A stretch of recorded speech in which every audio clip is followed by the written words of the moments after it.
हमने वो सेशन किया था उसको बहुत कंटिन्यू करेंगे आज, ठीक है। Differentiation we will focus on few more things. It's a graphical way to find the dy by dx, ठीक है, and then we will look into more formulas for different functions. पर डिफरेंशिएशन कैसे होना चाहिए, पहले हमने कोई फंक्शंस कर देखा था, राइट, जैसे sin x cos x x bar n और that तो हमने देखा। थोड़ी और फॉर्मूलाज आज मैं बताऊंगा आपको, और उसके बाद एक और चीज़ हमने सीखी है, finding maximum and minimum values of certain functions. ये भी एक फुल ब्लोन चैप्टर है आपके ट्वेल्थ में। अभी आपको सिर्फ एक क्विक कहते हैं कि जितना आपको ज़रूरत है that much you will cover finding maximum and minimum. I think that will few questions, so that will pretty much about it. उसके बाद हम लोग का आज का सेशन हो जाएगा। नेक्स्ट वीक का प्लान है इंटीग्रेशन, ठीक है। तो इंटीग्रेशन के 2 सेशंस लगेंगे हमें। फर्स्ट क्लास हो primary theory, right, and few problems, and then the next class will be more questions, ठीक है। नेक्स्ट वीक का प्लान ये हो गया। उसके बाद जो 2 वीक और बचते हैं हमारे पास, उसमें हम पूरा डेडिकेटेड टाइम स्पेंड करेंगे। That is very critical topic called vectors. Vectors ये जो है ना आपका, इट्स लाइक कि फिजिक्स में पूरा जो मैकेनिक्स है ये वेक्टर्स के अराउंड ही घूमता है। अगर आप friends to get comfortable with vectors, तो इट्स लाइक कि जैसे कि मैथ्स में अलजेब्रा होता है, right, you know that what is the importance of algebra. Comfortable with identities, so comfortable with manipulation of expressions, right? Factorization, all those things, solving quadratics, middle term splitting, and all that. It's like day in day out you need, right? तो वैसे ही vectors physics में पूरा 11 का physics तो पूरा vectors हर जगह involve है। तो वो हमारे लास्ट 2 वीक्स उस पर डेडिकेटेड। इसके बाद हमारा एक टेस्ट होगा, ठीक है। जितना भी आप पढ़ रहे हो ना, उसका एक कंबाइंड एक फिजिक्स का, एक मैथ्स का और एक केमिस्ट्री का जो भी होगा, एक हमारा टेस्ट होगा। वो टेस्ट आपका टुवर्ड्स द एंड होगा, ठीक है। मतलब last week of April, easy होगा बट थोड़ा कॉन्सेप्चुअल होगा, जस्ट टू इंश्योर कि आप जो भी लर्न कर रहे हो वो आपने रिटेन कर लो, नहीं कर लो, ठीक है।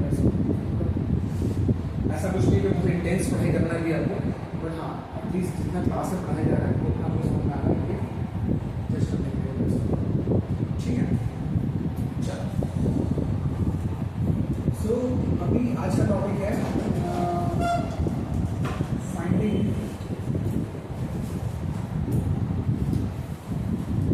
dy by dx, rate of change of y with respect to x.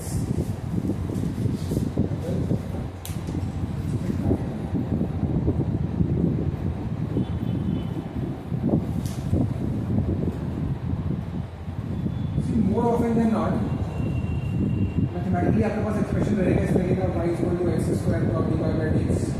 You can calculate जो हमने कल लर्न किया, this is 2x, right, and you can find out. Next से बोलते हैं कि dy बाई dx निकालो इसका at x equal to find dy by dx इसी क्वेश्चन के लिए एट x इक्वल टू 1। आपको क्या करना है, जो ये dy बाई dx रिलेशन आया है 2x dy by dx, इसको ऐसे देखते हैं, बड़ा सा slash x equal to 1 is equal to 2 into 1 which is just this is the way to write dy by dx at x equal to 1। Remember one thing, अभी आप reverse नहीं करोगे, मतलब ऐसा नहीं कर देना वरना तो हमेशा से 0 आएगा। मैंने पूछा कि इसका dy by dx निकालो at x इक्वल टू 1, आपने पहले इसमें x इक्वल टू 1 डाल दिया और x इक्वल टू 1 आ गया, फिर आपने dy by dx को बोल दिया कांस्टेंट है तो 0 हो गया, कांस्टेंट का 0 हो जाएगा, राइट। ये गलत हो जाएगा। First you have to find dy by dx from the function and then once you get that function you have to plug in the value of x equal to 1। Correct way,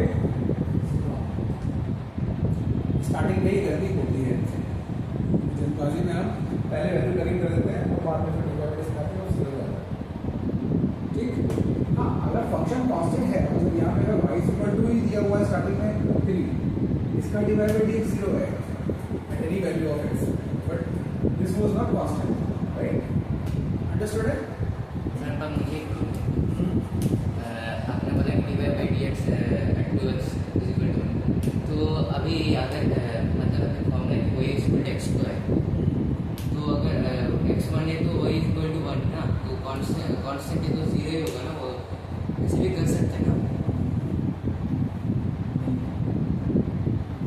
you are putting x equal to 1, that means you are first evaluating the value of this at a particular point. At a particular point.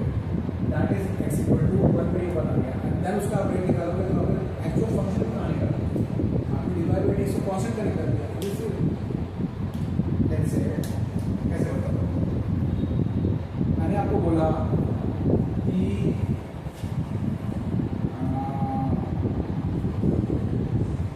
as good as saying this, we find x plus y का whole square. ठीक है, और मैंने आपको बोला x equal to 2 and y equal to 3. Find this out. What you are telling me? मैं पहले x का स्क्वायर कर देता हूँ, y का स्क्वायर कर देता हूँ, और दोनों का जो स्क्वायर आता है उसको ऐड कर देता हूँ. वही तो आप बोल रहे हो. But that is different. So you have to first handle this and then करेंगे वैल्यू. तो पहले आपको डिफरेंशिएट करना होगा, find the function and then you will करेंगे वैल्यू. This is reversal. ऐसा आपका हर केस में डिवाइडेड जीरो है, कोई फंक्शन खुद ही सोचो. So then why we are learning this. There is no point to learn any formula. मैंने पूछा y is equal to sin x. Find dy by dx at x equal to 60 degrees. तो आपने क्या बोला? पहले y is equal to sin 60. ये आ गया root 3/2. Again it's a constant. But it's 0. That's all. So graphically, when you have to find dy by dx, that means graph would be given to you. If someone is asking you find dy by dx graphically, that means the graph between y and x would be given to you. Let's say graph looks something like this. Very simple. Graph could be anything. I'm just taking an example. Graph looks like this. Let's say this is the value x equal to x1. At this point, someone is asking you find dy by dx. अगर मुझे इस curve का मुझे relation नहीं पता, I don't know what is the relation between y and x. This is unknown. This could be x square, x cube, or any damn thing. I don't know. They have just given this graph, but still they are expecting me to find the dy by dx at a certain point. The graph दिया है, find out curve. If you had known the relation, अगर होता तो we would have known the formula. Formula जैसे होता है वो कर देगा, निकाल लेते. But यहाँ formula नहीं है अपने पास. तो क्या करें? ऐसा बहुत बार लाइफ में आएगा. Many situations you will encounter this. तो concept ये है, you will draw a tangent at this point and extend the tangent like this. This is tangent. Where did we draw the tangent? Exactly at the point where they were asking us to find the slope. Because the tangent would be different here, tangent would be different here. Tangent at this point. What is tangent? It just touches the curve and moves. It doesn't cut the curve, it just touches the curve. This is circular tangent property. Once you draw this tangent, what you will do? You will measure this angle. Which angle? Positive direction of x-axis, which is this. This is positive x-axis. This is negative x-axis. So you will take positive x-axis and you will rotate this x-axis and mark the angle which is swept. So in this case, if you rotate and map, just try to align this x-axis with this line. So you have to sweep it like this until this point. So the angle you will sweep would be this, in this case. Let's say this angle is theta. Since this graph is known to you, you can measure this angle, or the graph data will be enough to find out this theta. Okay? So let's say theta you measured or you figured out from the graph. So your dy by dx, my dear students, will be nothing but tan of this angle. As simple as that, which I told you yesterday also. The slope is nothing but tan theta. अब आपको याद रखना है dy by dx is nothing but slope of tangent, slope of the tangent. ठीक है? This is slope of tangent. जी इतना तो basic है स्लोप क्या होता है Guys, ये slope ये चीज है. This is the slope. अभी I have drawn a line like this. So this is the slope. The angle it makes it with the positive x-axis. so angle made in positive axis Yes. This slope is angle tan of the angle. Tan of angle made by positive x-axis.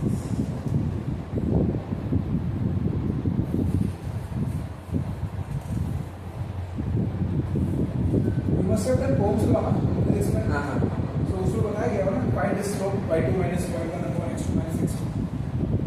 Right? To find out the resistance, right?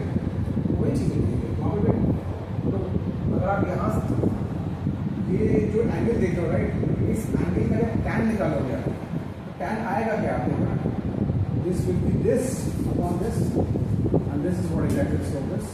तो ये तो बात आपको बताई this angle is upon this का tan that is the equilibrium. Remember this. See, now you are moving into a zone of higher side of mathematics and higher side of physics. So there are certain things that you will have to register as a concept, and you have to kind of always work with that concept. Means, now this concept I am telling you, dy by dx at any point is nothing but tan theta. What is theta?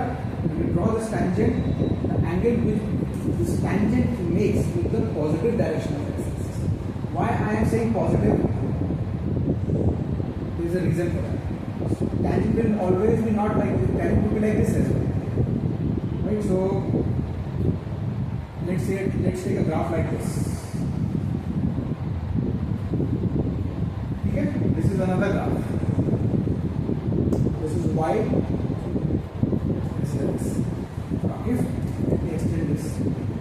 If I take a point like this here, अभी यहाँ पे मैं tangent draw कर रहा हूँ, so the tangent would be somewhat like this.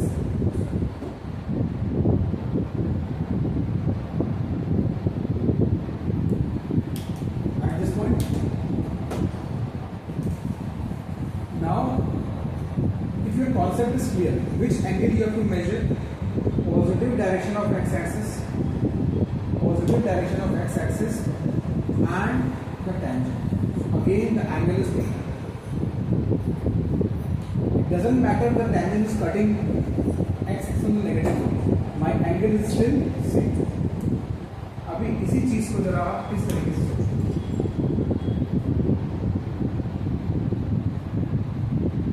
Curve is like this. Curve is like this. ऐसा भी बन सकता है. हाँ Depends कि x increase कर रहा है तो y decrease कर रहा है. It could be a reverse function as well as y is equal to 1 upon x. This example. This relation where x is very very small, y will be very very large. As you increase x, y will be smaller and smaller. inversely proportional Inversely proportional. So you can get a curve like this as well. Now if you take any point on this curve and draw a tangent, the tangent would look something like this. Now if your concept is not clear, in rush you will take this angle as theta. Draw. Remember my words, I told you positive direction of x-axis. This way you will rotate until you reach this. This way you will rotate until you reach the angle you are shooting is this. This is your theta, which is obviously more than 90 degrees. The slope will be negative because tan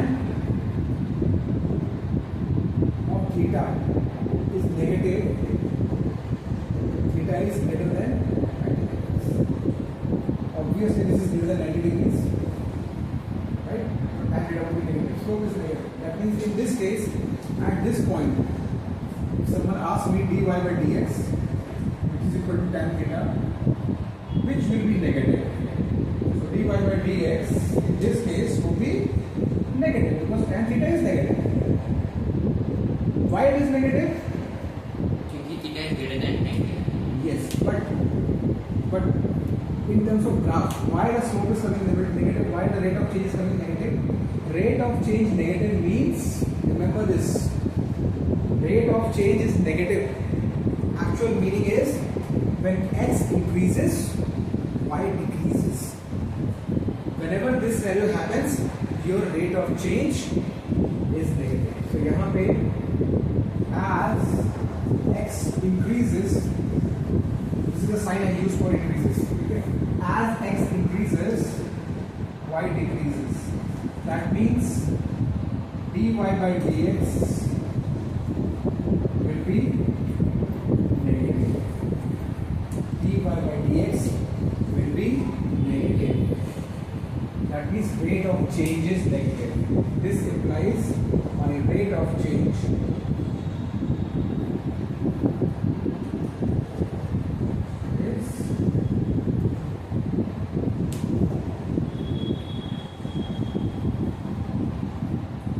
change is negative if your one quantity is an inverse relation, right? So if x is increasing, y is decreasing. So remember, we started with delta y by delta x. Remember? Delta y by delta x. And when we had written y2 minus y1 upon x2 minus x1. So if this quantity is positive because x is increasing, x2 minus x1 is positive, but y2 will be lesser than y1. So this will become negative. From this also you can this, right? As a concept that you have to remember, what you remember that if there is a inverse relation between two quantities, the rate of change will always be negative. And mathematically also, see physics and maths they always go hand in hand. ऐसा कभी नहीं होगा कि physics will say something and maths will say something else. So maths आपको बोल रही है tan theta है.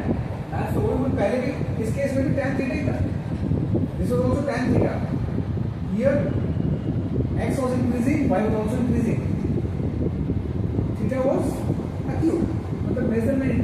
तो यहाँ पे आप dy by dx करोगे tan theta, automatically ये positive है, right? Because theta is less than 90. When you move to the other side, this kind of graph, you draw this tangent, automatically positive x-axis से ये obtuse angle बन गया, it is more than 90. So tan theta will become negative. Math is saying this negative and physics is also agreeing yes, you are right, because x increases but decreases. So पिछले वाली slide पे check कर. yes.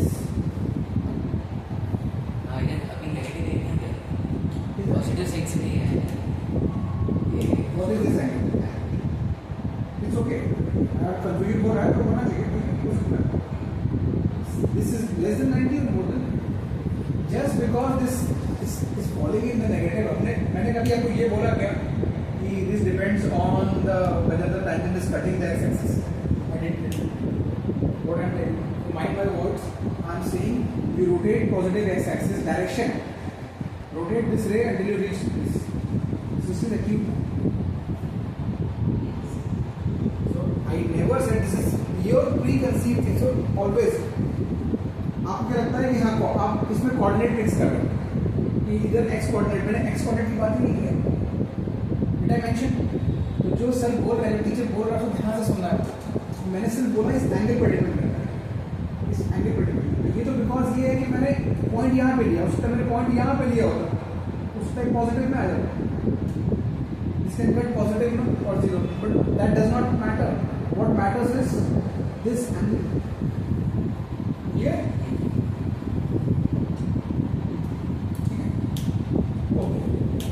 so now we will do a question to understand this concept of action. Okay, and draw a graph here.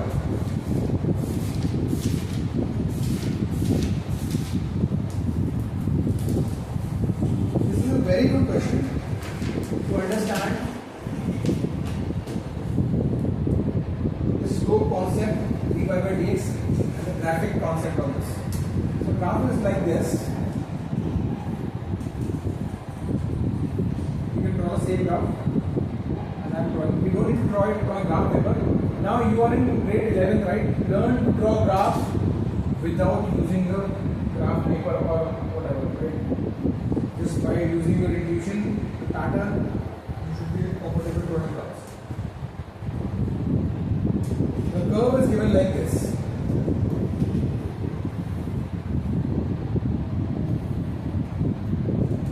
Curve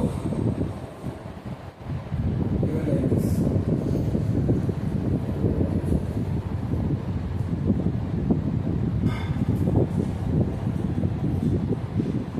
This is y. There are certain points which are given on this. First, this point B.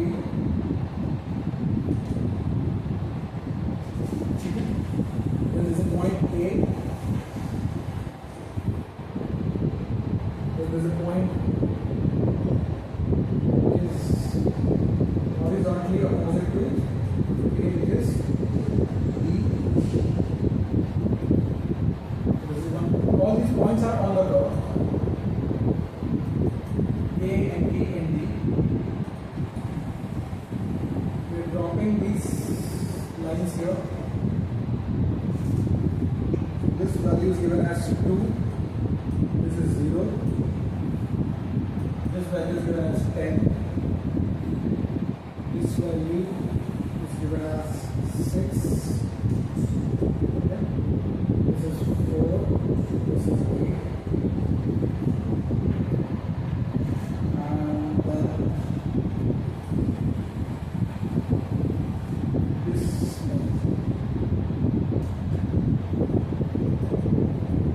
this value is 6. This is 4.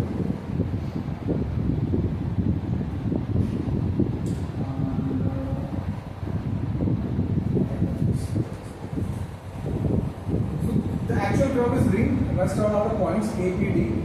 These are the x values. These are certain y values that you lead in the okay. The question says find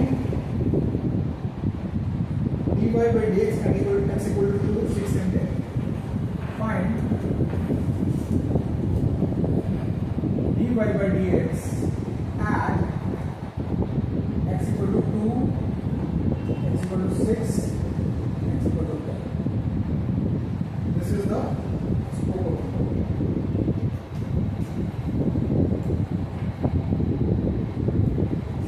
They have also given us two tangents which are drawn. One tangent at this point, and they have given us the coordinate for this point -2. They have given us the tangent at this point, and here the coordinate is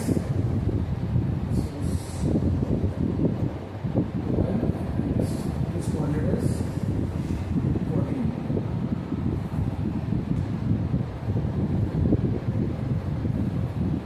These two tangents are pre-drawn and they have given us.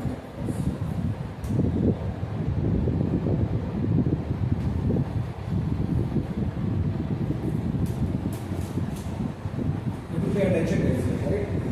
Because कहने को तो ये problem है सिर्फ तो ये पूरा concept का अपने आप में एक करेक्शन है जो आपको समझना है. Now they have not given us the relation. Understand the scope of the problem. They have not given us the relation. Had they given us a relation, we would not bother about this graph. We would simply use our formulas which we learned yesterday and figure out. But that is not given. What is given is in front of us. Let's say find dy by dx at x equal to 2 first. X equal to 2 means this value, right? This is x equal to 2. Now that means they talk about this point. They have given us a tangent. So there is a reason they have given us a tangent. Because they are asking dy by dx at x. Because you know, from a graph, finding dy by dx is nothing but to find the slope of the tangent. Here the slope is this angle. Do you guys agree? Let's call this angle as alpha. Okay? Alpha. So positive x-axis, rotate until you reach this. So you are sweeping this angle alpha. Right? Is alpha acute or obtuse? Acute. That means dy by dx should be positive. Now, what we are supposed to find out, dy by dx at x equal to 2, can I say from the concept is nothing but tan of this angle alpha. This is the concept I told you just a while ago. The slope of this tangent at this point. Because we are finding dy by dx at this point, and at this point the tangent is this, and this is my slope. The tan of this angle will be my dy by dx. Now my problem is shifted. My problem is shifted from finding dy by dx to finding tan alpha. अब इस diagram में देख के देखो, कोई एक triangle very easily जो हम लोग पकड़ सकते हैं, कोई एक ट्राइंगल, इसको हम बोल देते हैं, इस पॉइंट को बोल देते हैं कुछ ई, ठीक है, इस पॉइंट को बोल देते हैं और इस पॉइंट को बोल देते हैं जैसे इस पॉइंट को बोल देते हैं जी, right. So we just need to focus on one triangle which can give us tan alpha. I am sure all of you are smart enough, sir, we can take triangle A E G, because from a triangle AEG, finding tan alpha is nothing but AE upon G. I think this much you have already known, right? Tan alpha is opposite upon HG. So AE upon GE. So that means 2 upon, so ये क्या हो गया? 4 upon. Now this. You have to find this length. This is -2, this is 2. What will be this length? This is your dy by dx. Remember, your job is not to find alpha. The job was to find tan alpha, and that is wrong. So dy by dx is 1 at x equal to. Sir, why is the horizontal? Why is the horizontal? Just to locate the y coordinate. No, not like that. Base tan theta EG OQ4. OQ4. From this to this, what is the distance? 2. From this to this, what is the distance? 2. So 2 plus 2. Okay. So now, can you guys try doing this? Not this. Try doing this. X equal to 10.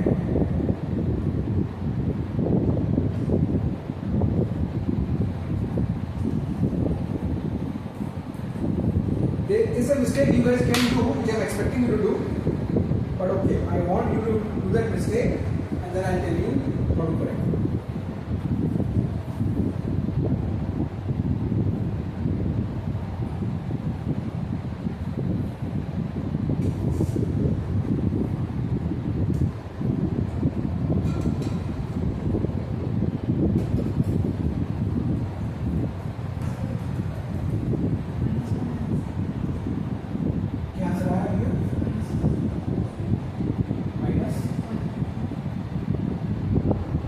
Answer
निकालना है इस वाले angle का tan.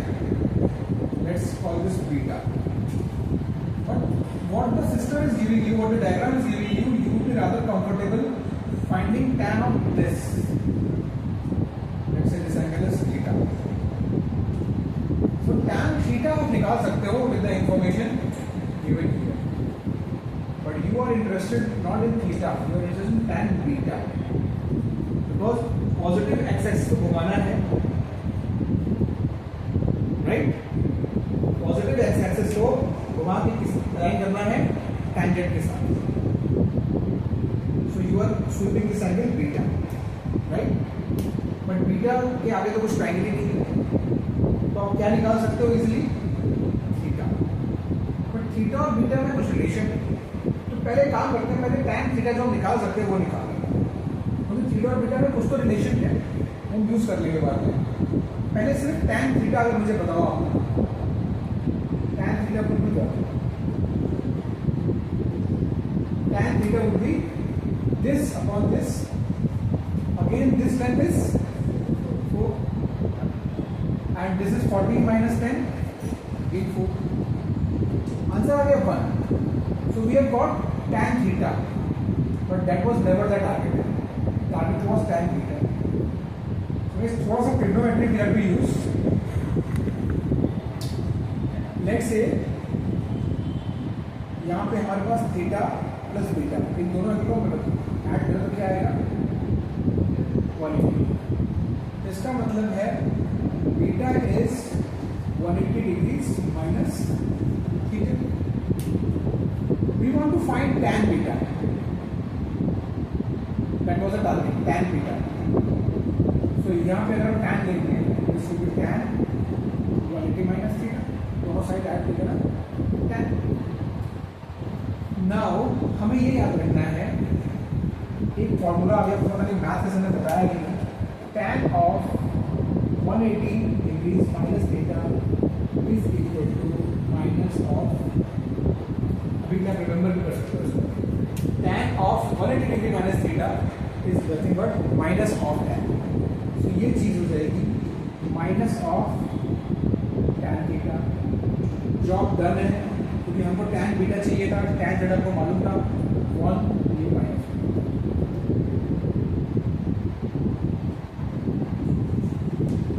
अभी आपको देखिए थोड़ा सा अजीब लग रहा होगा, आपका ट्रिग्नोमेट्री का फर्स्ट चैप्टर 11 कर रहा होगा, तब आपको easy process.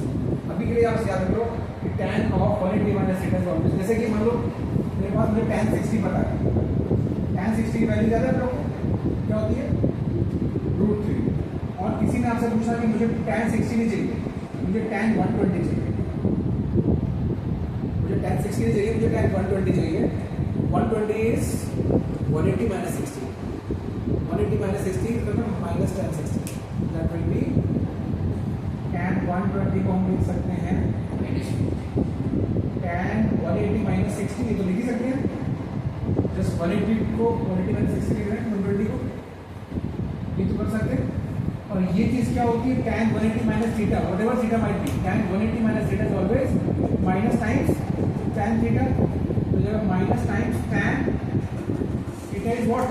60 here, which is minus. जैसे एग्जाम्पल दे सकते हैं, तो यहाँ पे जो हमें चाहिए था वो चाहिए था tan beta. What we had is tan theta. There is a minus sign here because of this relation. आगे बढ़ सकते हैं, ठीक. एक और चीज क्लियर होती है यहाँ पे, एक ही कर्व देखो, एक ही कर्व में एक पॉइंट पे 1 आ रहा है, एक पॉइंट पे -1 आ रहा है. ऐसा क्यों हो रहा है?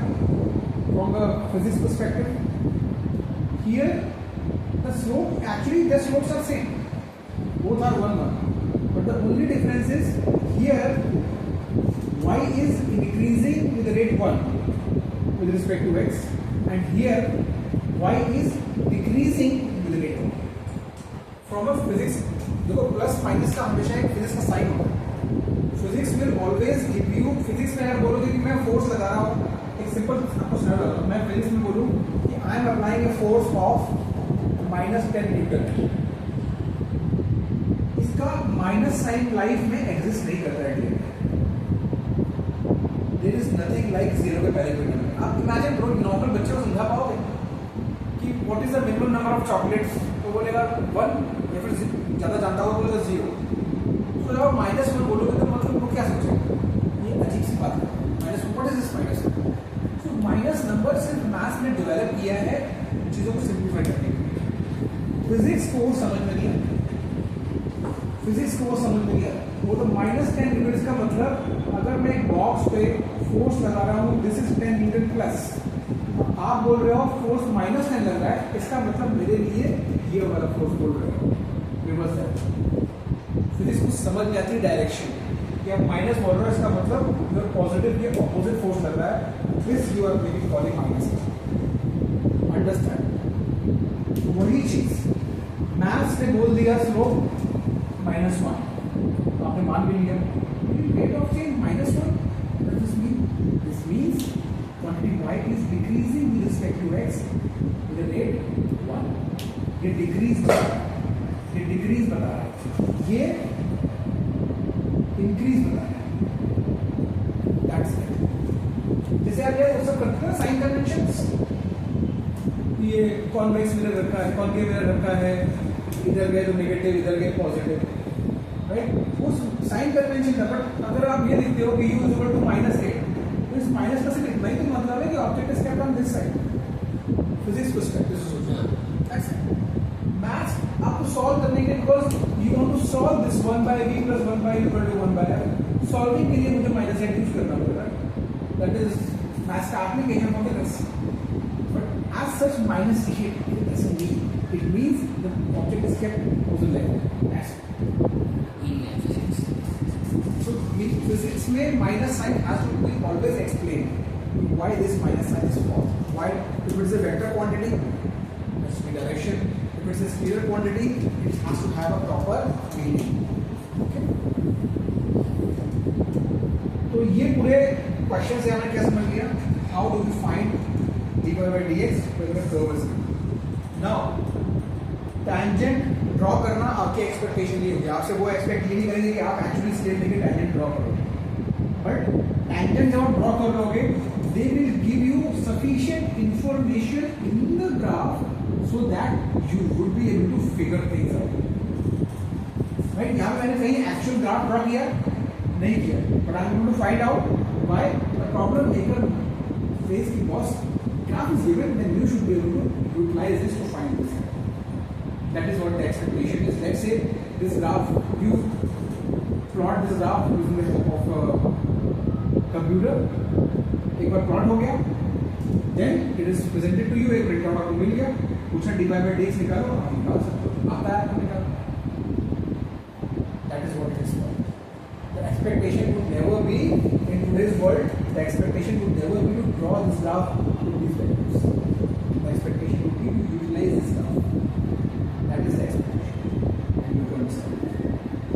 अभी फिजिक्स में मैथ्स में आप एक नेक्स्ट जो मॉड्यूल आएगा बहुत बड़ा वो होगा ग्राफ्स, सिर्फ ग्राफ्स। इतना मोटा होगा, अगर मैं पढ़ाऊँ सेंगेज करके एक होगा सेंगेज, आप लोग सर्च कर सकते हो, इतना मोटा बुक सिर्फ ग्राफ्स के लिए। If you do mastery in that, how to draw graphs without using values, just by using calculus, half of your maths worry is gone. And IIT advance की बात कर रहा हूँ, मेंस की बात नहीं कर रहा हूँ, एडवांस की बात कर रहा हूँ, जो कि काफ़ी टफ लेवल की मैथ्स है, वहाँ पे बहुत ज़्यादा डेलिब्रेशन चाहिए होता है ग्राफ्स को इंटरप्रेट करना। This is just a beginning, you are entering in this world, right. Physics side में बहुत ज़्यादा डिफिकल्टी नहीं होगी, इसलिए किसी ये आपने इंटरप्रेट किया, इतना आपसे एक्सपेक्टेशन राइट। यहाँ पे ऐसा एक्सपेक्टेशन नहीं होगा as a maths solve complex problems, तो एटलीस्ट फिजिक्स में बहुत सारे ग्राफ्स आएंगे और आपको ये स्लोप निकालना आना चाहिए, जितना हमने यहाँ पे किया। ठीक है, ओके, चलो अब सर वो जो एक्सपेरिमेंट सॉल्व करने हो गई, अच्छा सॉरी एक्सपेरिमेंट सॉल्व नहीं किया, यस सॉरी ये हुआ, ये नहीं हुआ, अच्छा ये तो हो गया, इसमें क्या इसमें कुछ करो। हाँ एक्सपेरिमेंट में कुछ हाँ, तो 6 से आपको मेजर कर रहे क्या इस पॉइंट से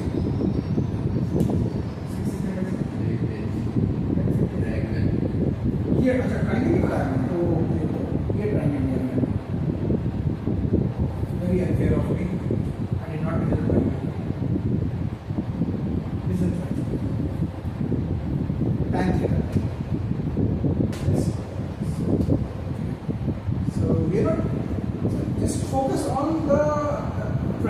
but then we can figure out from this.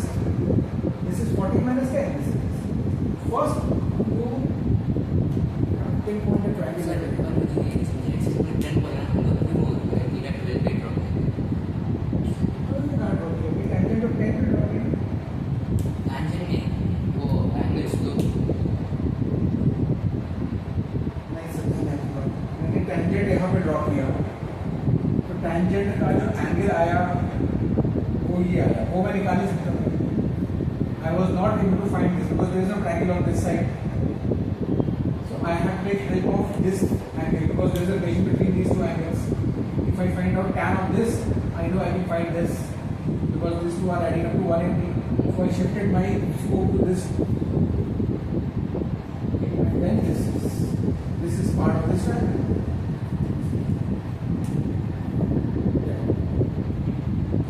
You want to go to say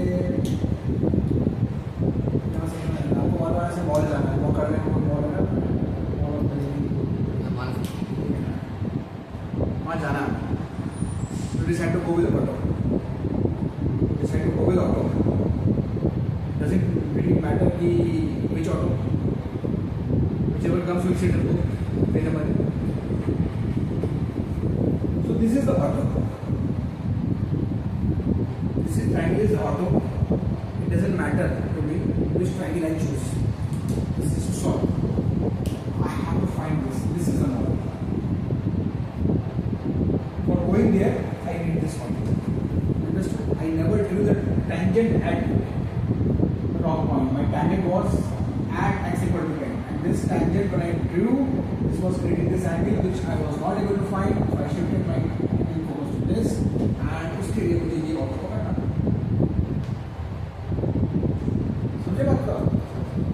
So good that you are asking these questions. Right? Maybe others are also having this problem, but they are not asking. So understand what is my actual scope to find and how I find. They are two different things.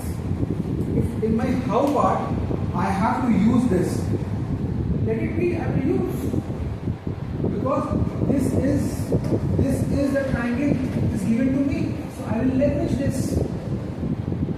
Why not? Otherwise, how would I solve my problem?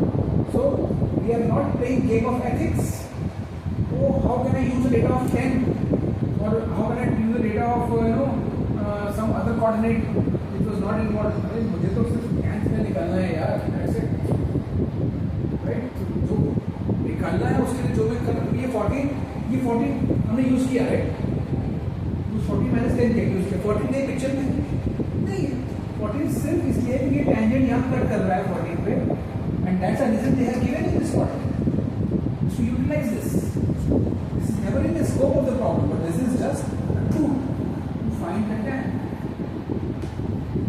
Understood? You utilize the data. Nothing is given you for this problem. Must take, right? They have given you all these coordinates because they want you to use this. तो tangent कहाँ से start हो रहा है उसका point वो hypotenuse मतलब वो perpendicular और वो जो का end हो रहा है वो सब कुछ कंसीडर कर रहे हैं राइट वही तो हमने x equal to में Again, you are going the wrong direction.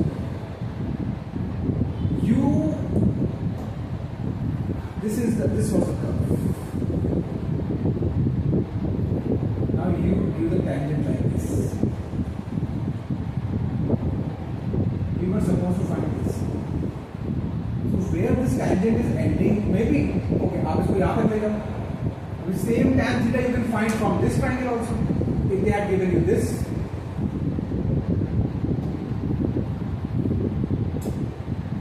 I will just find this tan of this angle, whichever triangle suits me best. Here, this I don't know, but this I know, this I know, this I know, this I know. If you hear difference, no hear difference. Okay, and remember one thing also. You have heard this word, procrastination बोलते हैं. Procrastination मतलब चीज़ों को टालना. कभी आपने ये सोचा है कि procrastination would be good? Do you ever feel कि चीज़ों को डिले करना कभी अच्छा हो सकता है? कभी ऐसा आपको आपको हमेशा बोला ना बी प्रोएक्टिव, ऐसे बोला था ना be proactive. There are certain cases here you absorb some information from me or any other teacher. If you are not able to completely digest it in your process, give it some time. Go back, recheck. Because if everything I will feed into your brain, the part of your neural network which goes because you want to solve clear IIT, there will be new problems which I would not have spoken about in the class or any other teacher. Completely new problems. For 1 year, one IIT just creates one paper at once. They have to create only 16 questions. 1 year, they have one job to create 16 questions from 28 chapters. They will create a new question which is not there in any book. So if the part of your brain is not developed to consume the information, process and then utilize it for your benefit, how will you do? That's what the difference is between normal student and a student who is able to process new information and utilize it. So here you are not facing challenge in the concept, you are facing challenge in the processing part. So give it some time. These are things you slowly digest and reprocess, again digest, then you will become able to, oh, sir is using just this as a tool. I gave you a very simple example that I was just willing to go somewhere. Which auto I take doesn't matter. So which triangle I take doesn't matter. I just have to find tangent. That was the point. Okay, so थोड़ा आपको confusion हो रहा है, it's good. Give it some time. ठीक है? इससे ज़्यादा आपको अच्छे से आपको इस मतलब to be honest, so that means you are just inculcating this confusion in your mind. उसका कोई इलाज नहीं है. शक का कोई इलाज नहीं होता, डाउट का कोई इलाज नहीं होता. तो अगर आप हमेशा डाउट करते रहोगे तो कुछ ना कुछ कि मुझे डाउट ही करना है तो डाउट ही आएगा. जो मैं बता रहा हूँ उसको समझने की कोशिश करो. राइट, आई एम श्योर यहाँ पे जो भी बाकी बच्चे हैं वो किसी को ये डाउट अभी नहीं हो रहा होगा क्योंकि वो इस ग्रुप में गए नहीं. उनको समझ में आ रहा है यहाँ सर को टैंक करना निकालना तो सर ने टैंक यूज करनी है. That's it, and that is how you should process it. कल को और कुछ इन्फॉर्मेशन दी होगी उसको यूज करेंगे. Concept and process. Okay, so sometimes you have to give it some time. Okay guys, I had to clear this because this is a tendency. है ना, एक टेंडेंसी होती है कि हमें हर चीज़ में डाउट लेके आना है तो उसको कर्व करना पड़ता है, वरना क्लास आपका भी टाइम वेस्ट होता है, क्लास का भी टाइम वेस्ट होता है, क्लियर होने सीरियस लेता है. राइट, तो अभी तो टेकिंग टाइम है, बहुत टाइम है, कर सकते हैं. लेकिन जब एक्चुअल जून में क्लास स्टार्ट होगी तो you have to run with me. Otherwise we will be just regressing things. नेक्स्ट चीज़ों के बारे में बात करेंगे जिसको एक्चुअली जिसकी बात करने की जरूरत नहीं है. तो ये चीज़ का आपको ध्यान रखना है.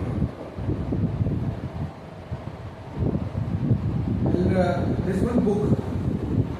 This one book is about asking good questions. Asking questions. Asking good questions. If I get the name of the book, I will suggest you.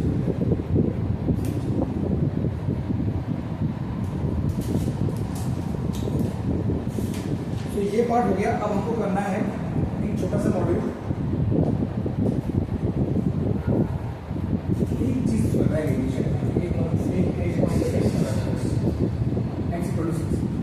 ये इंपॉर्टेंट है. x equal to 6. यहाँ पे अगर आप टेंजेंट ड्रॉ करोगे, right, if you draw a tangent at this point, can you notice this tangent is totally horizontal. This tangent is horizontal. अभी आप x x to मतलब क्या कैसे रोटेट करोगे? दिस इज नॉट परसीवेबल केस कि इसको rotate करके यहाँ तक पहुँचा दें. तो ऑलरेडी एक्स एक्सिस से अलाइंड है. अगर मैं एक्स एक्सिस ऐसा हूँ ये लाइन तो ऐसे ही है, तो without rotating I just shift this line, it will align. That means the angle this line makes with the positive x axis is what? 0. Right, आपको ऐसे कॉन्सेप्ट याद रखना है. whenever you have tangent like this, whenever you have a tangent like this, that means dy by dx is 0. इसको calculate करने की जरूरत ही नहीं है. हॉरिजॉन्टल टेंजेंट है, हॉरिजॉन्टल टेंजेंट आया मतलब dy by dx is 0. There is no change at that point. जैसे मेरे पास एक कर्व ऐसा है, ठीक है, दिस इज माय कर्व, इसने मुझे इस पॉइंट पे बोला dy by dx निकाला और कुछ दिया नहीं, तो वो इस पॉइंट पे dy by dx निकाला, क्यों नहीं दिया उसको? क्योंकि उसको मालूम है कि मुझे सिर्फ ये कॉन्सेप्ट टेस्ट करना है कि आपको ये पता होना चाहिए कि there is a horizontal tangent is parallel to x axis, in this case dy by dx will be 0. You don't need any values because this is making 0 degree with the x axis. This is parallel.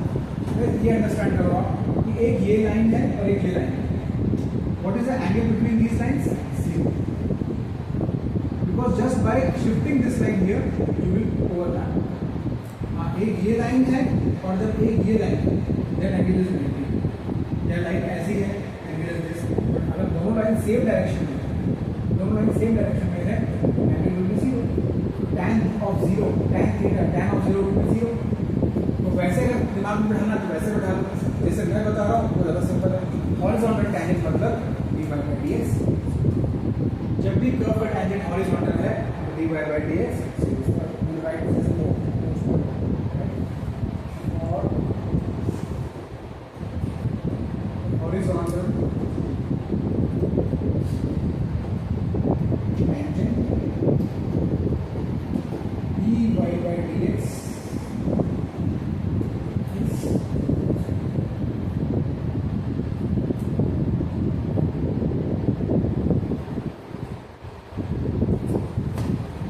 ठीक है.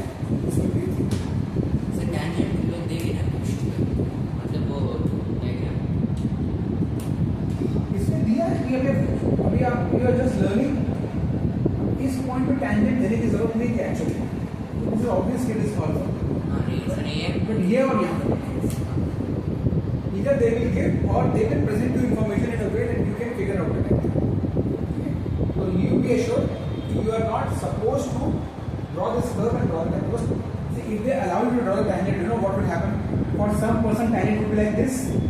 The same graph पे some other person can draw a little bit like this. थोड़ा सा approximation हो सकता है tangent. They will give you the tangent. Now let's move on to the next topic, which is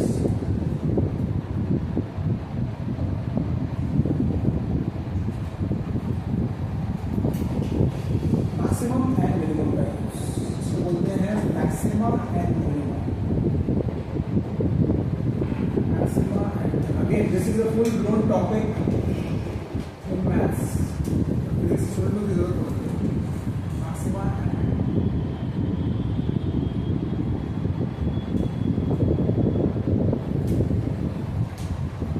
maximum means maximum value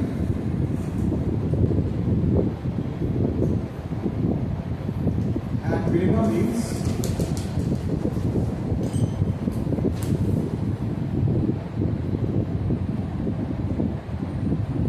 minimum.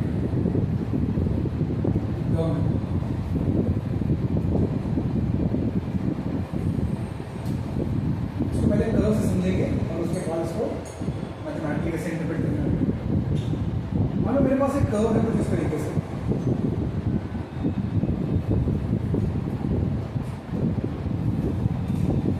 The graph goes like this. इस तरीके से मुझे curve दिया होगा.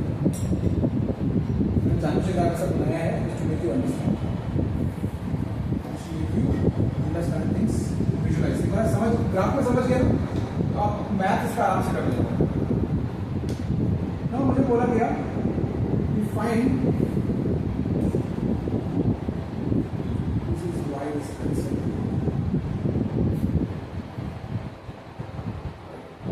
फाइंड वाई मैक्स एंड मतलब इस curve को देखो और इसकी मैक्सिमम और मिनिमम वैल्यू बताओ.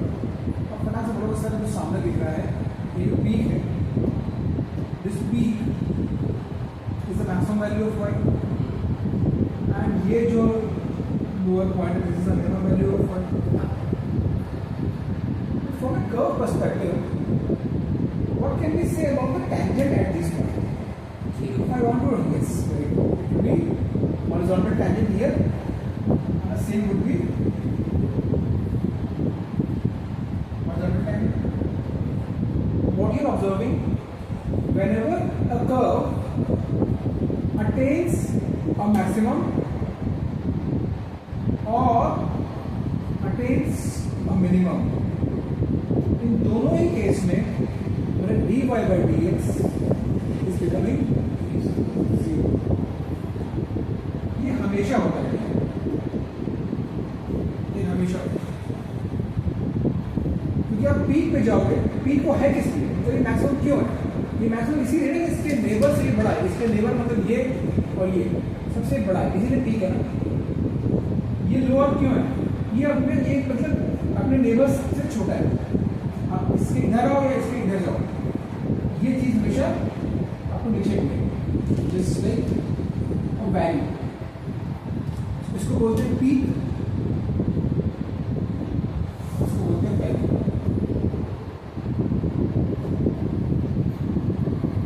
ठीक है,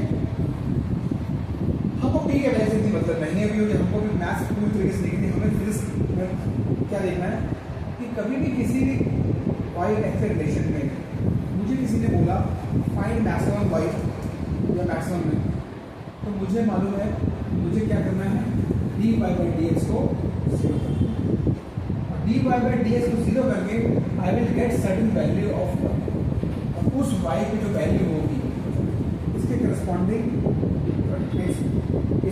अगर आप एक्स निकालो और उसके करस्पॉन्डिंग वाई निकालो, तो ये मान लो इसको बोल सकते हैं x1, इसको बोलते हैं हम x2।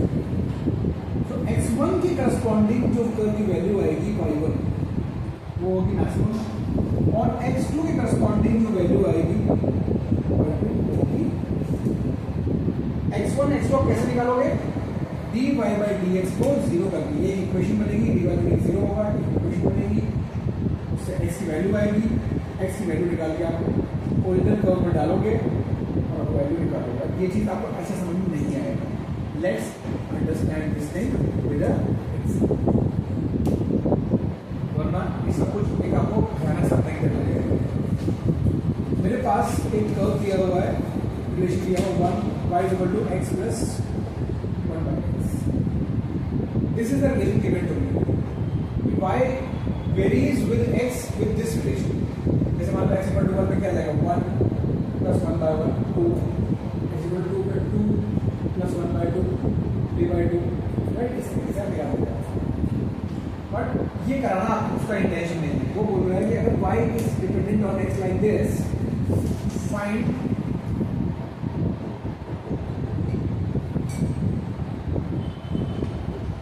minimum value, that is the question.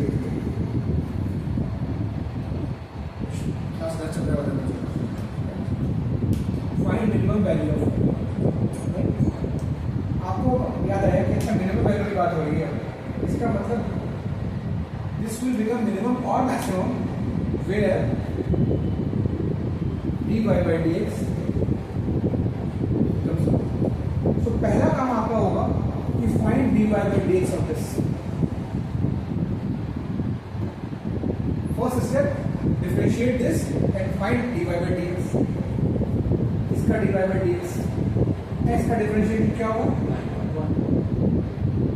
1 by x का क्या होगा, देखो 1 by x क्या है, x की पावर -1, राइट, x की पावर n का मैंने बताया था आपको n x n -1।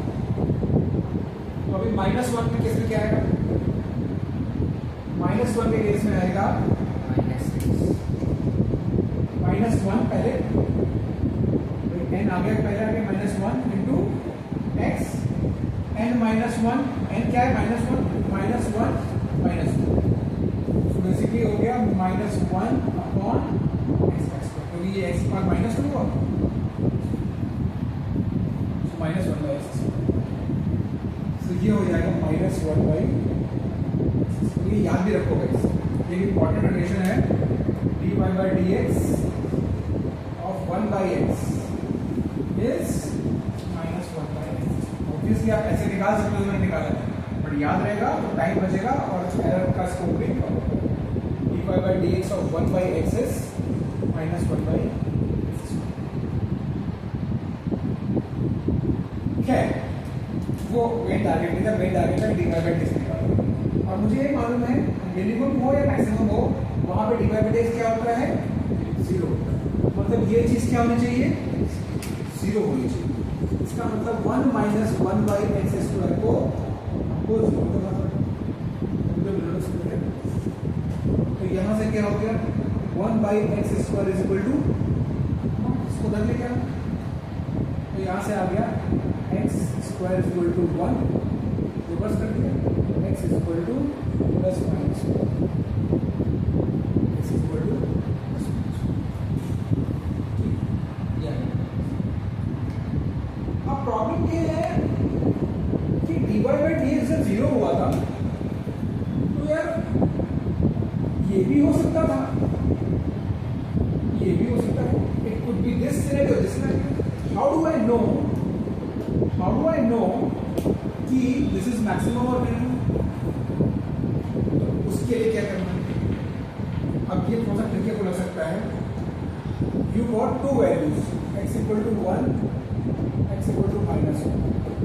I want to find out कि whether the values I have got, यहाँ पर dy by dx 0 है, ये पीक है कि वैली है, ये पता लगा। उसके लिए दूसरा टूल है, जो आपके पास ये dy by dx आया है, dy by dx आया है, क्या आया था, 1 minus 1 by x square, क्या आया था, dy by dx देखो 1 minus 1 by x square आया। इसको एक बार फिर से आप differentiate, you will differentiate it one more time, मतलब इस एक्सप्रेशन को you will differentiate one more time. जब हम dy by dx को दोबारा डिफरेंशिएट करते हैं तो लिखने का एक तरीका है गाइस, हैरान मत होना, बस लिखने का तरीका है। इसको हम लिखते हैं d2 by dx स्क्वायर, क्योंकि हमने dy by dx को दोबारा डिफरेंशिएट कर दिया। तो कैसे इसको लिखें, जैसे x को x से मल्टीप्लाई कर दिया तो क्या करना पड़ेगा, x स्क्वायर लिखना पड़ेगा, वही चीज़ है। ये लिखने का तरीका है, this is the double differentiation, मतलब दिस इज द डिफरेंशिएशन का फिर से डिफरेंशिएशन। अब इसका डिफरेंशिएशन करोगे तो 1 तो कांस्टेंट है, 0 हो जाएगा, minus 1 by x square, x 1 by x square मतलब क्या हो गया, x की पावर माइनस 2, इसका होगा nx n minus 1, n मतलब -2 x n minus 1 minus -2 upon x से आ जाएगा ये, और ये माइनस यहाँ है, एक प्लस पहले से माइनस था भाई, हमने इसको डिफरेंशिएट किया तो ये माइनस आएगा, और एक माइनस को माइनस, तो ये आ गया 2 upon x,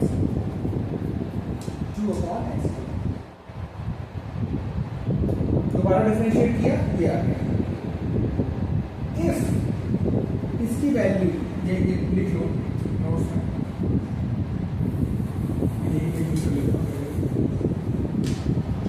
if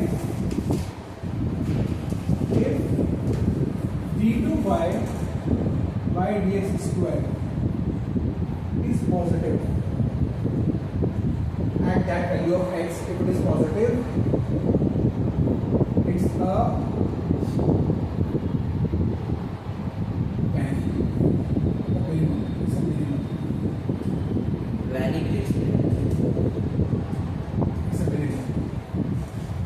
and if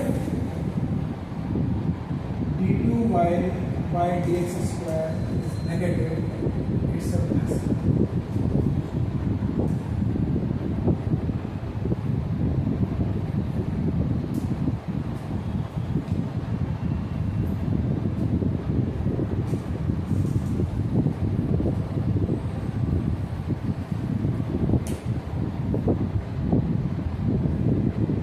हमारे पास वैल्यूज क्या आए थे, पहले प्लस सबको देखते हैं, ठीक है, इसको अभी इग्नोर कर दो आप, पहले प्लस मान लो क्वेश्चन में दिया होगा x is ऑलवेज पॉजिटिव, तो माइनस वन इग्नोर कर देते हैं।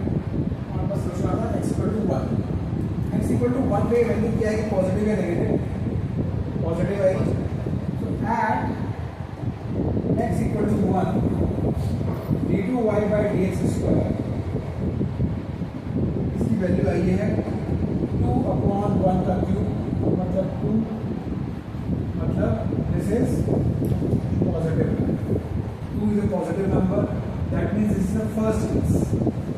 ये फर्स्ट केस में कैटेगरी फॉलो करेगा क्योंकि d2y by d square positive आया है at x equal to 1, that means it's a minimum. इतना कुछ करना पड़ा ये पता करने के लिए कि x इक्वल टू 1 पे इस फंक्शन का, इस रिलेशन का मिनिमम वैल्यू मिलेगा। मतलब अगर हम नीचे जाए इसमें, ये हमारा रिलेशन, ठीक है। ये सब करने के बाद हमें ये पता चला कि x इक्वल टू 1 पे जो वैल्यू आ रही है इसकी मिनिमम होगी। मतलब वो ये कहना चाह रहा है कि 1 प्लस 1 बाई 1 मतलब 2 जो है इसकी मिनिमम वैल्यू है अगर x पॉजिटिव है। जरा चेक कर लेते हैं, ये जो बात हमें निकल के आ रही कैलकुलस से, क्या वो is it making sense? 1 plus 1 by 1 2 आएगा, वहां से बड़ा नंबर कोई लेते हैं। ये हम लोग क्लेम कर रहे हैं कि ये मिनिमम वैल्यू है, ये मिनिमम वैल्यू है अगर x हमारा पॉजिटिव में कोई भी नंबर है, तो 0 से लेके आगे तक कोई भी नंबर हो सकता है। तो अगर ये 2 मिनिमम है, इसका मतलब अगर मैं x 1 से बड़ा कुछ भी डालूँ, ये बड़ा नंबर आना चाहिए, ये मेरी मिनिमम वैल्यू है। अच्छा, तो जरा देखें, पहले 2 डाल देते हैं, 2 प्लस 1 बाई 2, 2 2 4 प्लस 1 5 बाई 2, बड़ा 5 बाई 2 इज 2.5। सर आपने 1 से बड़ा डाला, 1 से छोटा डाल दे, तो हम मिनिमम बोल रहे हैं, इसका मतलब हो सकता है कि x 0.5 भी हो सकता है। अब अगर ये x इक्वल टू 1 पे मिनिमम आ रहा है, 0.5 पे बड़ा आना चाहिए। अगर मेरी मैथ सही है, पूरी हमने की है, तो x इक्वल टू 1 पे मेरी ये आ रही है, वैल्यू आ रही है, this is that x equal to 1। इसका मतलब इसे इधर जाओ तो भी ऊपर जाना चाहिए, गया ऊपर। इससे अगर इधर आओ मतलब x छोटा करो तो भी बड़ा आना चाहिए, ये होना चाहिए। 0.5 पे देख लेते हैं, y is equal to 0.5, x equal to 0.5 plus 1 by 0.5, देख लो फिर से क्या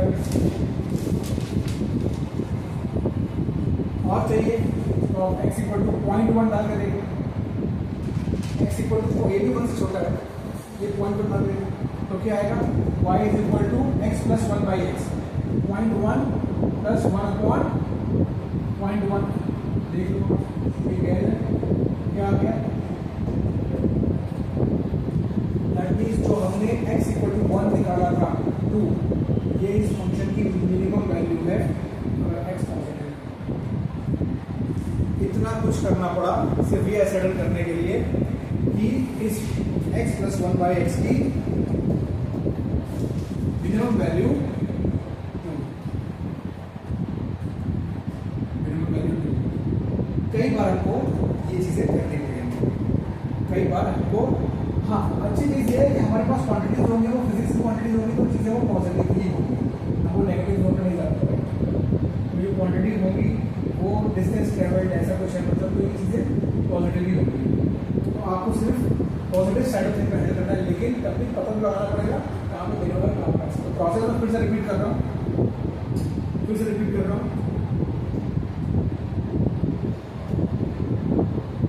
ये मैं लिख ही देता हूँ, ठीक है। पहले पूरी क्वेश्चन को लिख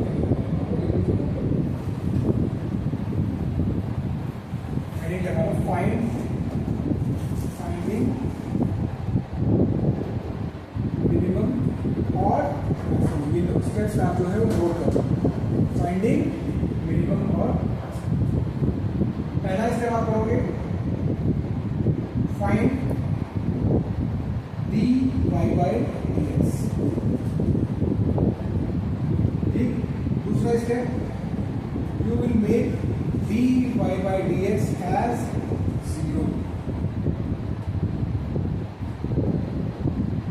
ये 0 करने के बाद find corresponding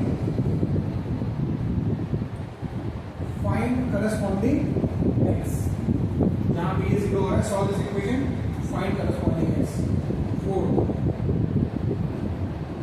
Find d2y by dx square.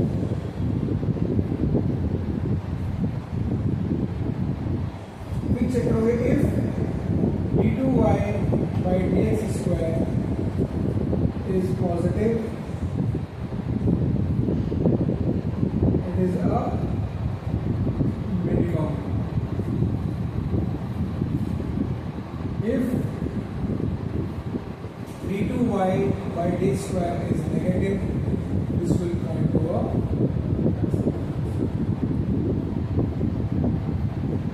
यही सारे स्टेप्स हैं। और देन मान लो आपको जो भी निकालने के लिए बोला गया था, नंबर निकालने के लिए बोला गया था, तो लास्ट है ये आपका हो गया 5th 6th। Now find minimum और मैक्सिमम जो भी एप्लीकेबल हो, depending on this, find minimum और maximum by putting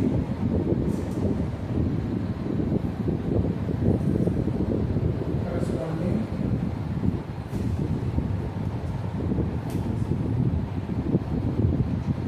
value of x in the given relation.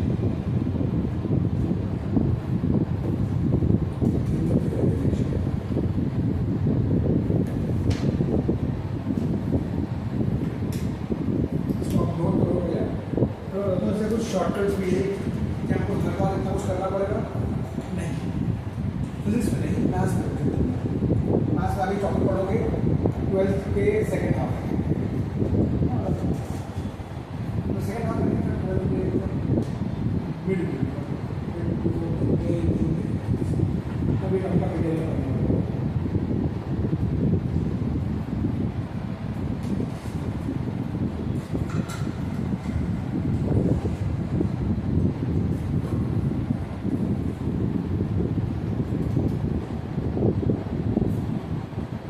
क्या उन्होंने फिर से रिकॉल करते हैं इसको, जो हमने प्रोसेस करी ताकि आपको स्टेप अच्छे से बैठ जाए। This was given to us and problem maker ने बोला फाइंड मिनिमम वैल्यू ऑफ इस चीज की मिनिमम वैल्यू निकालो। और ये चीज तो स्मॉल फंक्शन नहीं, आप दो देख के निकाल दो कि यहाँ इसकी मिनिमम वैल्यू 0 पे आएगी, 0 तो फाइंड ही नहीं 0 पे 1 पे आएगी, 2 पे आएगी, तो नहीं रिलेशन ये देंगे तो अगर ऐसे क्वेश्चन पूछे तो रिलेशन ये देंगे कि वाई और एक्स के ये आपको रिलेशन आप खुद सोचो, अगर आपको मैं रिलेशन ही ना दूँ तो आपको बस ऐसे बोल दूँ go and find the minimum value.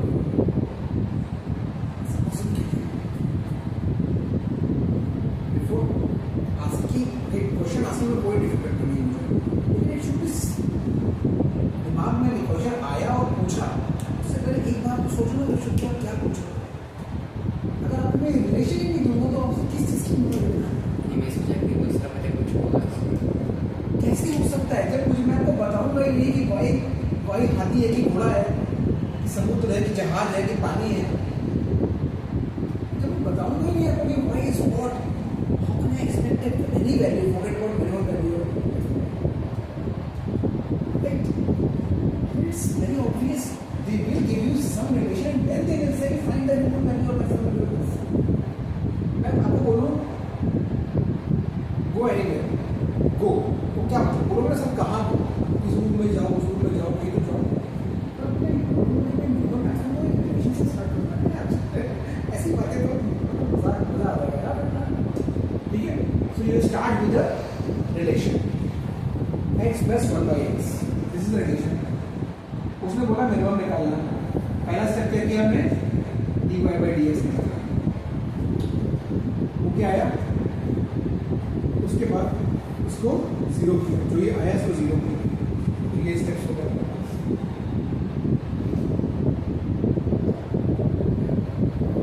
Find dy by dx और इसको 0 कर दो। फिर बोलो find corresponding x, find corresponding x की इसको 0 किया, करस्पॉन्डिंग x निकाले प्लस माइनस। आपको कंडीशन दी हुई थी कि x इज ऑलवेज पॉजिटिव, तो हमने माइनस वन ड्रॉप भी कर दिया इसको। x इज ऑलवेज पॉजिटिव, तो माइनस वन ड्रॉप भी कर दिया। उसके बाद x इक्वल टू 1 को लेके आपने क्या किया, figure out dy by dx square. ये स्टेप यहाँ लिखा होगा, ये स्टेप यहाँ लिखा होगा, find dy by dx square on those corresponding values of x, जो हमारे केस में प्लस 1 था, उस वैल्यू पे dy by dx स्क्वायर को चेक किया, उसका साइन क्या है, और साइन हमने चेक किया 2 by x क्यूब आया था, उसका साइन चेक किया वो पॉजिटिव आया। अगर इसका साइन पॉजिटिव आता है तो value that we have figured out corresponds to a minimum. If the sign is negative, the value corresponds to a हमारे केस में एग्जाम्पल लिया, इसका वैल्यू ठीक है। फिर जॉमेट्री नहीं हुआ, उसको बोला what is the minimum value, x equal to 1 आया है जिस पे मिनिमम अटेन करेगा, what is the value, so find the minimum और maximum by putting the corresponding value of x in the given relation. x equal to 1 को हमने in the given relation plug in किया, 1 plus 1 2 is the answer। 1 is just telling me that it is attaining the minimum value at x equal to 1। what is that value, that is 2। तो इसमें एक curve में दो चीजें हो सकती है, दो कोऑर्डिनेट्स, इस पॉइंट में दो कोऑर्डिनेट्स है, this x and this is y। what is the difference, this is the value at which it is attaining the minimum and this is the that is minimum value जिसकी बात हो रही है। आई बात समझ, ये आपको पहले आप ये निकालोगे और उसको वैल्यू डालोगे, फिर ये निकालोगे, और जब फाइनल निकालोगे वैल्यू ये, तो ये ओरिजिनल कर्व में होनी चाहिए। रिमेंबर ये dy by dx में नहीं होगा, dy by dx में तो 0 हो जाएगा, तो 0 कर रही है आपने वैल्यू x निकाल दी, राइट। dy by dx में नहीं, एक्चुअल रिलेशन में आपको ये वैल्यू चाहिए। दिस इज द पूरा स्टोरी। अब शॉर्टकट इसमें ये है छोटा सा, जो अक्सर आप लिसन कर पाओगे। I had asked you the minimum value, I had asked you the minimum value. Now when you did this, इसको आपने जब 0 किया था तो आपके पास x इक्वल टू 1 एक आंसर आया, माइनस में छोड़ दिया तो माइनस होने लगते कहने लगे। अब क्वेश्चन बनाने वाला अपने को क्वेश्चन दे रहा है, बोल रहा है कि मिनिमम वैल्यू निकालो, और मेरे पास सिर्फ एक x की वैल्यू ऐसी आ रही है जिस पर dy by dx 0 है।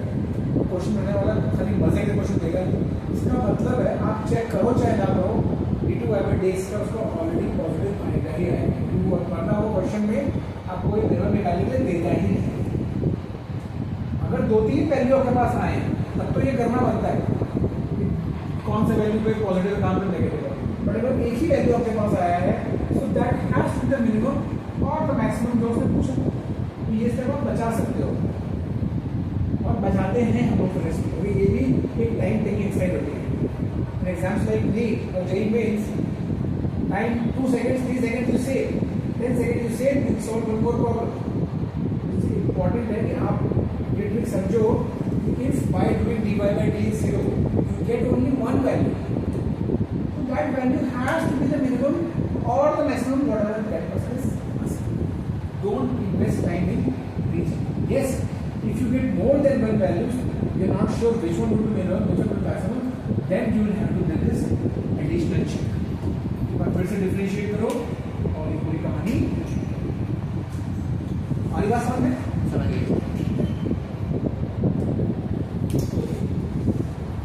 चलो अब थोड़ा सा एक क्वेश्चन करेंगे।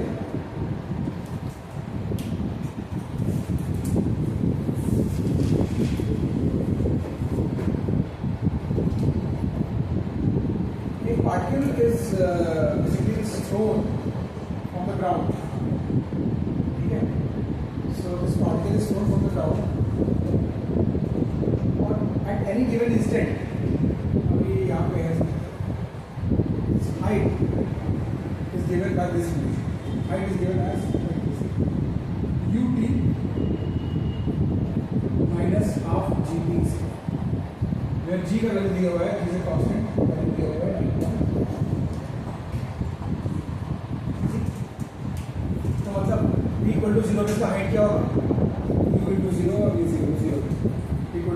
डाउट है, इक्वल टू 1 पे कुछ और होगा, इक्वल टू 2 पे कुछ और होगा, right? You will find out very source values.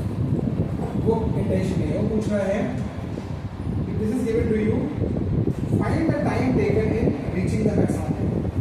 Find time taken in reaching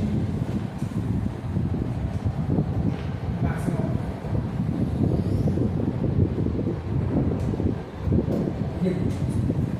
Now this is the application of what we just learned. Real world. This is height versus time relation. क्या दिया हुआ है ये? H and T का relation. This is given, right? This is always be given. Without this, they will never ask. H is equal to this. What they are asking?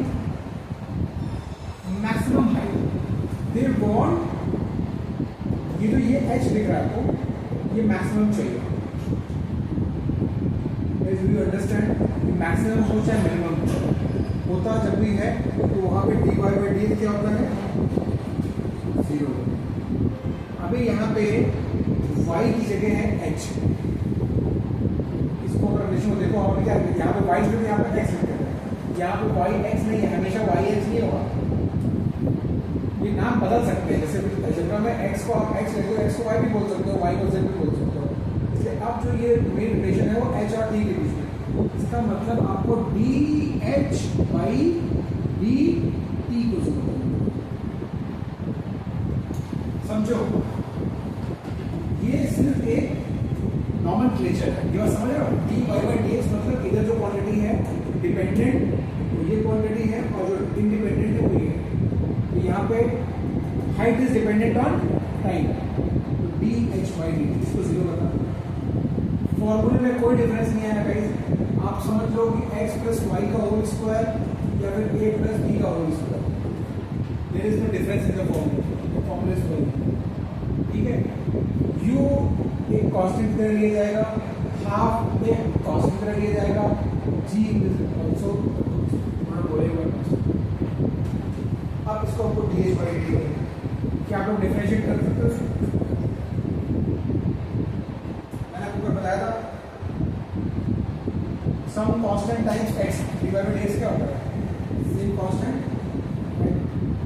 x का differentiation को दिया जाएगा। अभी यहाँ पे dh by dt करेंगे, क्या आएगा? सिर्फ इसका डिफरेंशिएशन टाइम के रिस्पेक्ट में कर रहे हो, x का डिफरेंशिएशन 1 होता है, तो टाइम का भी t के रिस्पेक्ट में क्या होगा? 1 ही होगा, सिर्फ एक कांस्टेंट बच जाएगा u, ठीक है? Minus half and g both are constant as it is लगे रहेंगे, जैसे x स्क्वायर में 2x, t स्क्वायर का 2t। थोड़ा प्रोसेसिंग को समझो इसको, x स्क्वायर का करते हैं डिफरेंशिएशन में क्या गया है 2x, तो यहाँ t स्क्वायर कर रहे हो 2t होगा, वही चीज बोल रहा हूँ ना, x प्लस y का होल स्क्वायर होगा, a प्लस b का होल स्क्वायर, फॉर्मूला से नहीं होता इसका, वेरिएबल्स को खुद यूज कर सकते हो। यहाँ पे 2t हो गया, तो यहाँ से 2 और 3 2 और 2 कैंसिल हो गए, तो ये आ गया u माइनस g, और आपको मालूम है आपको करना क्या था इसको? 0, u minus dt equal to 0। क्यों? क्योंकि ये हमारा मैक्सिमम इक्वेशन को कॉरस्पॉन्ड करेगा, तो यहाँ से टाइम आ जाएगा u बाई टाइम। अब जैसा कि मैंने बोला, आपके पास एक ही वैल्यू आई है, आपके पास एक ही वैल्यू आई है u बाई जी, और उसने मैक्सिमम पूछा है, तो अभी यहाँ पे d2 y by dx का करने की कोई जरूरत नहीं है गाइस, क्योंकि एक ही वैल्यू आई है, this has to be the maximum and this is the time when this value is the maximum. और व्हाट दैट हाइट विल, अगर पूछते कि what is that height, we will plug in this value of d here in the original relation. तो so निकालना होगा, निकाल देते हैं। h is equal to ut minus half कितने स्क्वायर था, तो h मैक्स आ जाता हमारे पास, हम t की जगह डाल देते इसमें u by g, this is u into by g minus half into g u square by g square. U square by g minus u square by 2g. u square by 2g. एक जी से उसका कैसे हो गया? u square answer आ गया u square by, ये maximum है। ये पूछी नहीं उन्होंने, पर अगर पूछी हो एट दिस टाइम आगे विल अटेन मैक्सिमम जो कि u square by।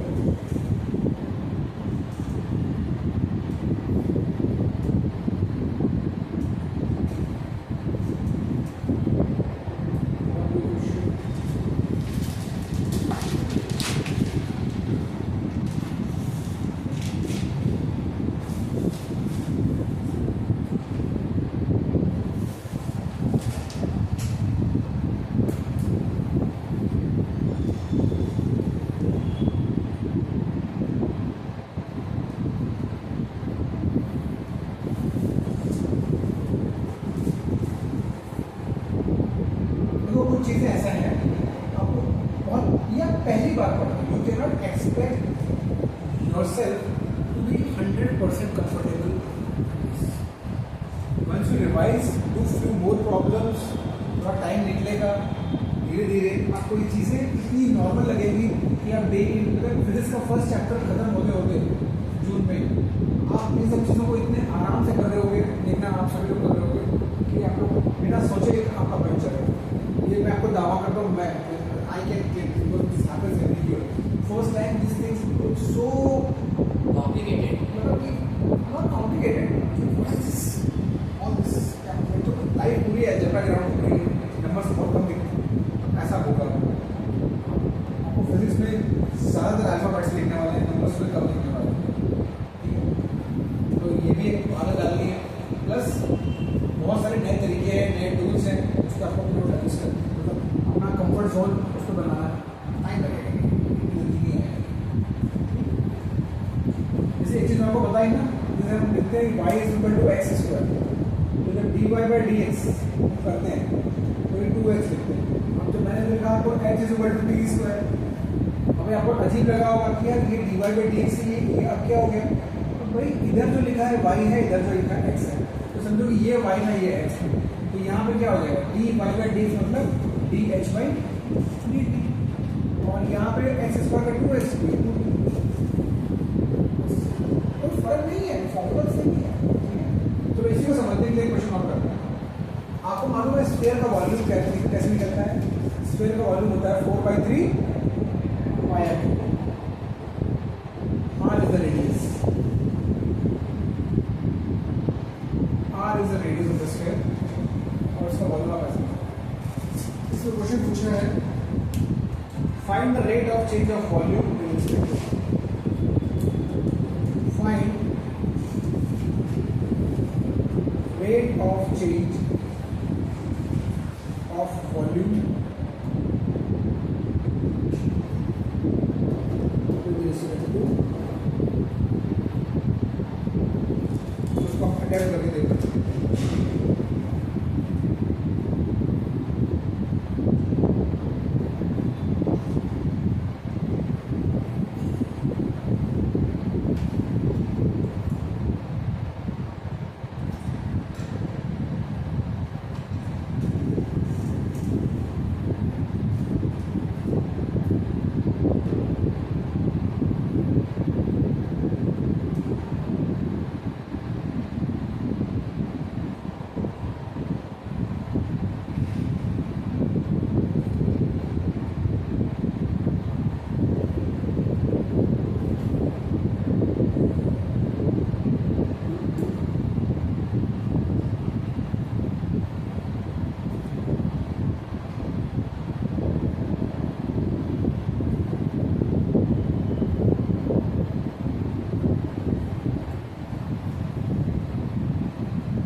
dv upon dt.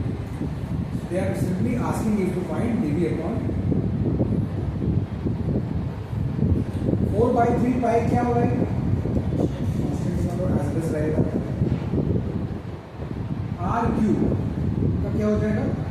3r. Very good. समझ गया आपको? So 3 से 3 cancel. This will be 4 r. This is. अगर वो बोलते इस क्वेश्चन को एक्सटेंड करते, find the rate of change when r is 1 metre, तो इसी वैल्यू में हम r इक्वल टू इसी रेट ऑफ चेंज की वैल्यू चाहिए, क्या है जनरल फंक्शन आ गया. जैसे जैसे r चेंज होगा रेट ऑफ चेंज, लेकिन अगर r की स्पेसिफिक वैल्यू की बात कर रहे हैं वो 1 मीटर. अगेन यहाँ पे वो मिस्टेक नहीं होनी चाहिए, पहले इसमें r इक्वल टू 1 डाल दिया, एक कांस्टेंट वॉल्यूम आ गया, फिर dv बाय dr 0. पहले रेट ऑफ चेंज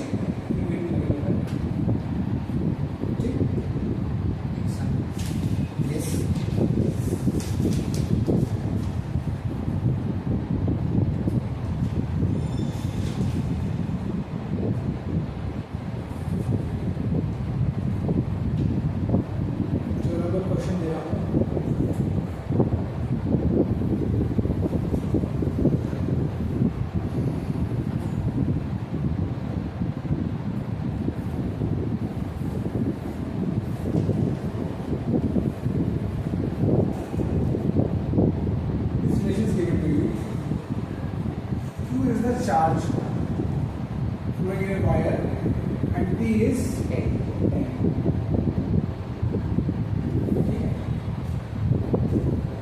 और आपको मालूम है current in a wire is rate of change, rate of flow of charge, right. ये आपको दिया हुआ है dq by dt, आपको दिया हुआ है dq by dt, current is equal to dq by dt से दिया हुआ है. मैंने पूछा है find I at t equal to 1 second. t equal to 1 second पे करंट का वैल्यू निकालो. फाइंड I कैसे दिया हुआ है dq by dt. q t का क्वेश्चन है. yes t is yes.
पहला टर्म जो है कांस्टेंट हो गया 0, 2t स्क्वायर. तो 2t स्क्वायर में 2 तो अपना आ गया कांस्टेंट, t स्क्वायर का क्या होगा into 2t प्लस 6 कांस्टेंट है स्क्वायर 3t स्क्वायर.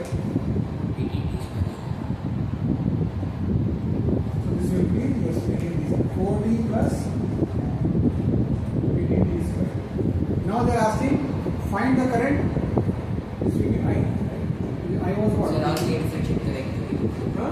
आगे भी डिफरेंशिएट करेंगे. नहीं I was dq by dt pretty clear. Maximum value में पूछा मैंने, तो ये भी मैक्सिमम वैल्यू निकालो, तो जस्ट करंट निकालो एट t को. ये क्वेश्चन है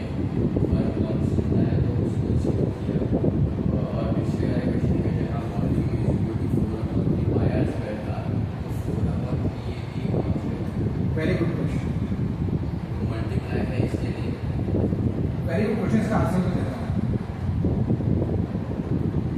4 into 1 equal to 1 plus 18 into 4 plus 18 ये प्रोसेस क्लियर है सबको? अब तो इसका क्वेश्चन ये है, इधर वॉल्यूम लिखा था, लिखा था 4/3 पाई आर क्यूब। तो हमने इसको कांस्टेंट लिया, इसको जीरो नहीं किया और इसको एज इट इज कॉपी किया और इसको बोला 3r²। जब यहाँ पे दी हुई है रिलेशन क्यू की 1 + 2d² + 6d, देखो यहाँ पे 1 का डिफरेंशियल 0 क्यों हो रहा है और यहाँ पे कांस्टेंट डिफरेंशियल 0 क्यों नहीं हो रहा है? Just understand the minuteness of the concept. मैंने लिखा है एक जगह, एक एक्सप्रेशन लिखा है 1 + x + x² और यहाँ पे लिखा है 6x। ये एक एक्सप्रेशन लिखा है इसमें। मैं इसमें पूछूं इसमें कितने टर्म है, तो आप बोलोगे इसमें 3 टर्म। पहला टर्म 1, दूसरा टर्म x, तीसरा टर्म 6x²। अब मेरा नेक्स्ट क्वेश्चन, इन तीनों में कांस्टेंट टर्म कौन सा? सिर्फ 1 बोला आपने इसको कांस्टेंट बोला? कांस्टेंट टर्म का डिफरेंशिएशन 0 है, कांस्टेंट का डिफरेंशिएशन 0 है। ये टर्म थोड़ी ना कांस्टेंट, इसमें x ही नहीं है, इसमें है ही नहीं। अब अगर मैं देखूँ तो वॉल्यूम पूरा कांस्टेंट थोड़ी ना, r³ क्या भी कुछ कांस्टेंट लगा तो ये एज इट इज कॉपी होता है। अगर कोई टर्म ही पूरा कांस्टेंट है तो उसका डिफरेंशिएशन। अच्छा आपने पूछा, मैं बताता हूँ हर बार पूछा नहीं तो स्टार्टिंग में करते हैं स्टूडेंट जल्दी। ये लिखा हुआ y = 3x, 3 का 0 कर दिया, x का 1 कर दिया, ठीक है।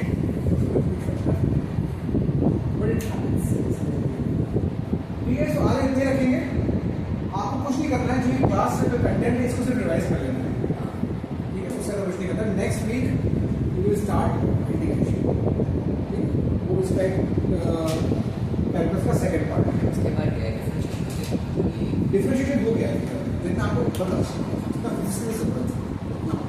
Differentiation is very big topic, अभी वो पढ़ोगे आपको, हमें जितना जरूरत है उतना इंटीग्रेशन में उतना ही करेंगे जितना हमें जरूरत है। क्योंकि अभी यहाँ पे बायो के स्टूडेंट में आपको पूरा इंटीग्रेशन पढ़ना है, टारगेट नहीं है पूरा, लेकिन जितना जरूरत है उतना करें।